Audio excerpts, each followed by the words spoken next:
Grido d'allarme dell'ANCE Sicilia, Associazione Nazionale Costruttori Edili Siciliani. Il Covid e la mafia ci porteranno verso una nuova Tangentopoli. Il decreto legge semplificazioni favorisce delle combine. Nel clima di emergenze Covid, l'Italia e la Sicilia rischiano di andare incontro a una nuova Tangentopoli. Siamo tutti d'accordo sul fatto che le gare d'appalto debbano essere aggiudicate nel più breve tempo possibile, ancora più di adesso che occorre superare l'emergenza economica provocata dalla pandemia e costruire un paese più moderno. Però questo non significa rinunciare alla trasparenza. I criteri imposti dal decreto semplificazioni, se a livello nazionale favoriscono i soliti noti che si stanno aggregando in megagruppi rendendo più difficile i controlli, in Sicilia rischiano anche di riportarci indietro di 40 anni, quando a decidere il tavolino e le gare erano i boss mafiosi al di fuori delle stazioni appaltanti. Lo afferma Santo Cutrone, presidente dell'ANCE Sicilia, che spiega anche i rischi.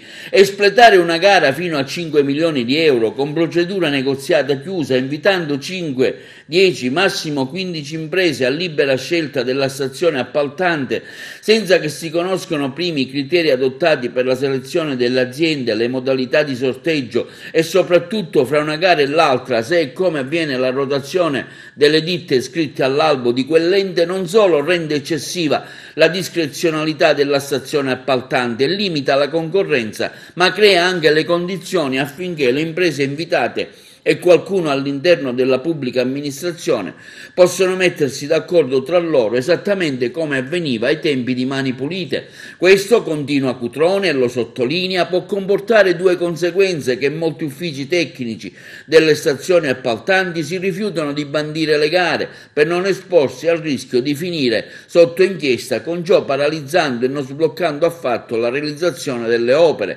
e che le imprese sane, se invitate, non partecipano alla gara in assenza della garanzia di trasparenza delle procedure. Così l'ANCE Sicilia, impegnata sempre contro le scorciatoie e i sortefuggi che alimentano l'illegalità, fa appello alla competenza legislativa concorrente della Regione in materia di appalti e chiede un deciso e immediato intervento del governo del presidente Musumeci, in particolare dell'assessore Marco Falcone, affinché negozi con il governo nazionale una pragmatica alternativa al decreto legge semplificazioni per le gare di importo sotto la soglia comunitaria, che consenta anche in Sicilia, per arginare il rischio di infiltrazioni della mafia, di continuare ad applicare la legge regionale 13 del 2020, che ancorché sub iudice della Corte Costituzionale è ancora vigente e contiene un criterio di aggiudicazione che garantisce procedure con massima trasparenza e rapidità.